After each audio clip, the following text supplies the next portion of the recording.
Assalamualaikum warahmatullahi wabarakatuh. Bismillahirrahmanirrahim. Alhamdulillahirabbil alamin. Wa bihi nasta'inu ala umuri dunya waddin. Wassalatu wassalamu ala asrofil anbiya'i wal mursalin sayyidina Muhammadin wa ala alihi wasallim. Di sini saya akan membahas tentang hal-hal yang merusak iman yang terdiri dari kufur, syirik, fasik, dan nifak.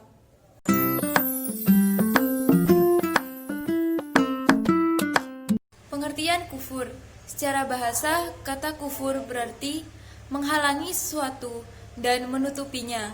Sedangkan secara makna adalah tidak adanya iman kepada Allah dan para rasulnya, seperti keraguan dan kebimbangan, serta berpaling dari iman karena hasud atau iri dan mengikuti hawa nafsu yang memalingkannya. Dengan demikian, kufur adalah menentang sesuatu dari perkara yang telah Allah wajibkan untuk beriman dengannya setelah sesuatu tersebut sampai kepadanya.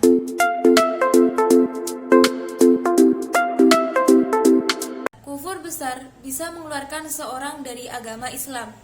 Kufur besar terdiri dari 5 macam. Yang pertama, kufur karena mendustakan Allah Subhanahu wa taala. Yang kedua, kufur karena ragu. Yang ketiga, kufur karena berpaling. Yang keempat, kufur karena enggan dan sombong padahal membenarkan. Yang kelima, kufur karena nifak. Kufur kecil yaitu tidak menjadikan pelakunya keluar dari agama Islam, dan ia adalah kufur amali.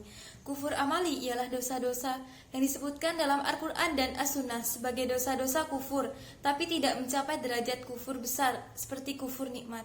Kufur nikmat artinya tidak bersyukur terhadap nikmat yang diberikan. Perbedaan antara kufur besar dengan kufur kecil. Yang pertama, kufur besar mengeluarkan pelakunya dari agama Islam dan menghapuskan pahala amalnya. Sedangkan kufur kecil tidak menjadikan pelakunya keluar dari agama Islam, juga tidak menghapuskan pahala amalnya. Yang kedua, kufur besar menjadikan pelakunya kekal di neraka, sedangkan kufur kecil, jika pelakunya masuk neraka, ia tidak kekal di dalamnya. Yang ketiga, kufur besar mengharuskan adanya permusuhan yang sungguhnya antara pelakunya dan orang-orang mukmin, sedangkan kufur kecil tidak melarang secara mutlak adanya kesetiaan, tapi pelakunya dicintai dan diberi kesetiaan sesuai dengan kadar keimanannya. Ciri-ciri orang yang kufur. Yang pertama, mengingkari rezeki dari Allah Subhanahu wa taala. Yang kedua, menggunakan nikmatnya untuk melakukan perbuatan yang dapat menjauhkan dari Allah Subhanahu wa taala. Yang ketiga, suka sekali mengeluh.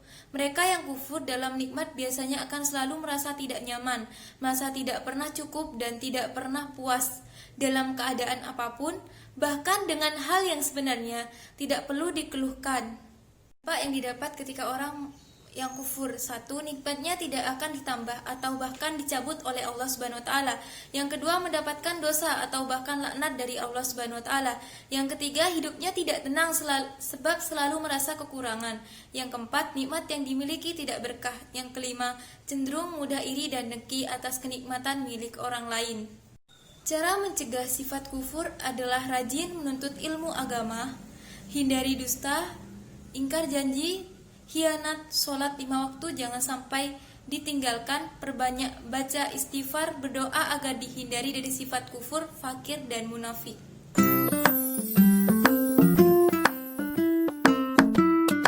Syirik adalah menyamakan Allah Subhanahu wa taala dengan selainnya dalam hal ibadah atau mempersembahkan hewan sembelihan kepada berhala maupun selainnya.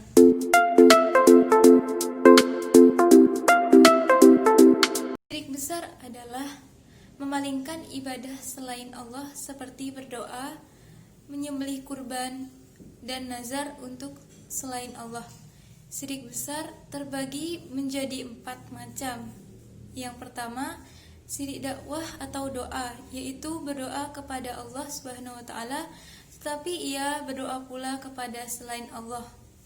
Yang kedua, syirik niat, keinginan dan tujuan, yaitu menunjukkan bentuk ibadah kepada selain Allah. Yang ketiga, syirik ketaatan, yaitu menaati selain Allah dalam hal maksiat. Yang keempat, syirik kecintaan atau mahabbah, yaitu menyamakan Allah Subhanahu wa taala kepada selain Allah. dalam hal kecintaan, syirik kecil tidak menyebabkan pelakunya keluar dari agama Islam, tetapi mengurangi tauhid dan merupakan perantara atau wasilah kepada syirik besar. Syirik kecil ada dua macam. Yang pertama, syirik nyata atau zabir, yaitu syirik dalam bentuk ucapan dan perbuatan. Yang kedua, syirik tersembunyi atau khafi, yaitu syirik dalam hal keinginan dan niat. Perbedaan syirik besar dan syirik kecil adalah syirik besar menyebabkan pelakunya keluar dari agama Islam, sedangkan syirik kecil tidak mengeluarkan dari agama Islam tetapi mengurangi tauhid. Ciri orang syirik yaitu dengki dengan keberhasilan orang lain, selalu merasa dirinya yang paling hebat. Dampak dari sifat syirik yang pertama, perbuatan zalim berbentuk syirik, berarti mendasarkan sesuatu yang tidak berhak kepada yang berhak, yakni Allah, dan itu merupakan kezaliman yang paling terbesar.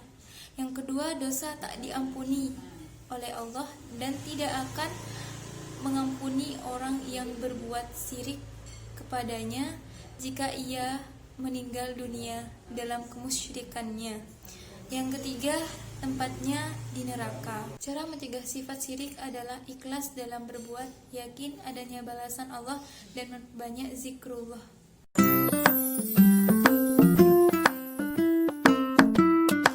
Etimologis dalam ungkapan Arab fasik, maknanya adalah keluar dari suatu yang menyimpang dari perintah. Secara istilah, fasik adalah orang yang keluar dari ketaatan kepada Allah dan Rasul-Nya, atau orang yang mengaku beragama Islam akan tapi senantiasa berbuat dosa atau kemaksiatan. Ciri-ciri orang fasik yang pertama, tidak berhukum pada hukum Allah. Yang kedua, suka melakukan dosa-dosa besar dan maksiat seperti durhaka kepada kedua orang tua, berzina, minum arak, berjudi, melakukan sihir, dan membunuh manusia tanpa hak. Yang ketiga, tidak melakukan kewajiban kepada Allah Subhanahu wa taala seperti meninggalkan sholat, meninggalkan puasa, dan tidak mau membayar zakat. Yang keempat, suka mengambil harta secara haram seperti mencuri, makan harta anak yatim, dan merampas hak orang lain. Macam-macam fasik. Yang pertama, fasik kecil, yakni seorang yang masih berbuat maksiat atau dosa namun masih memiliki iman dan dalam hatinya, seperti menuduh perempuan baik, berzina. Yang kedua, fasik besar, yaitu seorang yang telah menyekutukan Tuhannya karena perbuatan atau perkataan seperti kekafiran. Dampak dari fasik yang pertama, ketidaktentraman jiwa dan pikiran. Yang kedua, memutuskan apa yang diperintahkan untuk dihubungkan dan dapat dilihat pada orang-orang yang senang menyebarkan kebohongan, misalnya menuduh seorang berbuat zina yang dapat menimbulkan perpecahan di masyarakat dan orang yang dituduh akan terasing dari lingkungannya. Cara mencegahnya adalah banyak mengingat dosa, azab, dan balasan dari Allah SWT di akhirat kelak, menjauhkan diri dari orang-orang yang berbuat fasik sebab keburukan itu menular, dan banyak mendoakan diri agar dilindungi dan dijauhkan dari sifat fasik.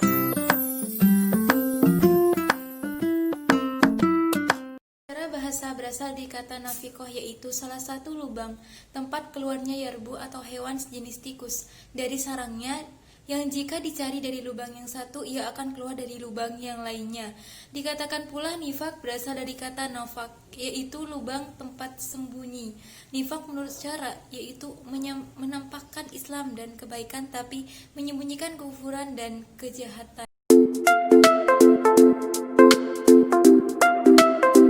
Nifak terbagi menjadi dua jenis, yaitu nifak iktidai. Yang pertama, nifak iktiqadi atau keyakinan, yaitu pelakunya menampakkan keislaman tapi menyembunyikan kekufuran. Nifak jenis ini ada 4 macam. Yang pertama, mendustakan Rasulullah SAW dan mendustakan sebagian dari ajaran Rasulullah. Yang kedua, membenci Rasulullah SAW atau membenci sebagian ajaran Rasulullah. Yang ketiga, merasa gembira dengan kemunduran agama Rasulullah. Yang keempat, tidak senang dengan kemenangan agama. Nifak amali atau perbuatan, yaitu melakukan suatu yang merupakan perbuatan orang-orang munafik tapi dalam hatinya masih tetap ada iman, Sifat nifak adalah sesuatu yang buruk dan sangat berbahaya, sehingga para sahabat sangat takut terjerumus dalam nifak. Ibnu Abi Mulaika berkata, aku bertemu dengan 30 sahabat Rasulullah SAW.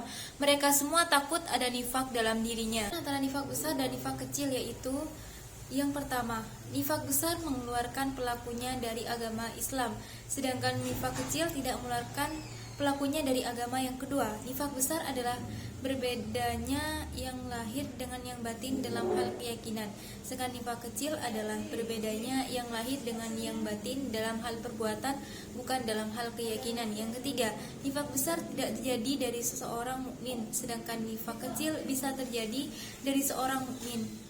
Ciri orang yang nifak: yang pertama, mengaku beriman tapi hatinya tetap dalam kafiran. Yang kedua, jika berbicara suka berdusta. Yang ketiga, jika berjanji suka mengingkari. Yang keempat, jika dipercaya ia mengkhianati. Yang kelima, bermuka dua dan pandai bersirat lidah. Dampak dari nifak: yang pertama, menyebabkan rasa takut dalam hati. Yang kedua, mendatangkan laknat Allah Subhanahu wa taala. Yang ketiga, menyebabkan pelakunya keluar dari Islam. Yang keempat, menyebabkan pelakunya masuk neraka dan diharamkan atasnya surga. Cara mencegahnya adalah menyadarkan diri bahwa pujian orang lain itu tidak ada apa-apanya dan hanya sebatas ucapan di lidah. Belajar melakukan segala sesuatu dengan ikhlas, berusaha menyembunyikan amal kebaikan seperti kita menyembunyikan amal keburukan. Berkumpul dengan orang-orang yang baik. Demikianlah yang dapat saya sampaikan. Kurang lebihnya mohon dimaafkan. Wabillahi taufiq wal hidayah, wal hidayah wal inayah. Wassalamualaikum warahmatullahi wabarakatuh.